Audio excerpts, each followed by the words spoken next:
साथियों नमस्कार। मित्रों, योगेश्वर श्री कृष्ण भगवान कहते हैं, यह मेरा निश्चय किया हुआ उत्तम मत है।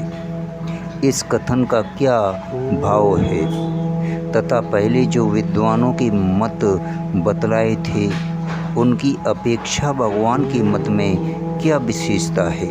साथियों, यह मेरा निश्चय किया हुआ उत्तम मत है, इस कथन से भगवान ने यह भाव दिखलाया है कि मेरे मत से इसी का नाम त्याग है, क्योंकि इस प्रकार कर्म करने वाला मनुष्य समस्त कर्म बंधनों से मुक्त होकर परम पद को प्राप्त हो जाता है। कर्मों से उसका कुछ भी संबंध नहीं रहता।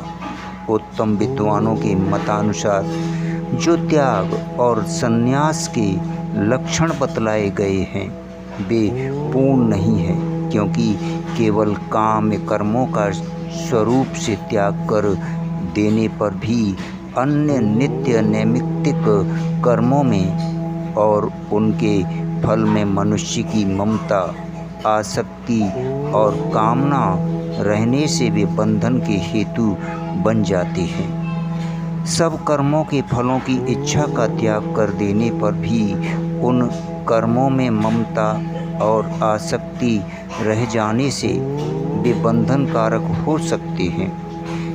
अहिंसा, ममता, आसक्ति और कर्म कामना का त्याग किए बिना यदि समस्त कर्मों को दोष युक्त समझकर कर्तव्य कर्मों का भी स्वरूप से त्याग कर दिया जाए तो मनुष्य कर्म बंधन से मुक्त नहीं हो सकता, क्योंकि ऐसा करने पर वह विहित कर्म के त्याग रूप प्रत्यवाय का भागी होता है।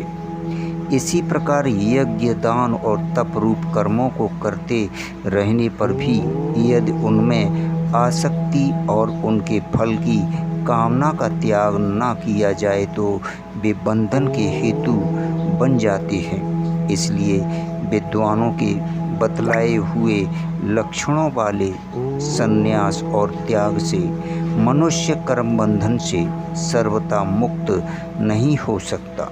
मित्रों, भगवान के कथन अनुसार समस्त कर्मों में ममता, आसक्ति और फल का त्याग कर देना ही पूर्ण त्याग है।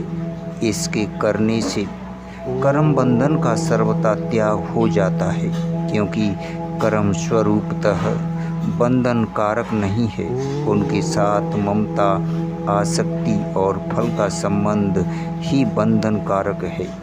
यही भगवान के मत में विशेषता है। धन्यवाद, शुक्रिया।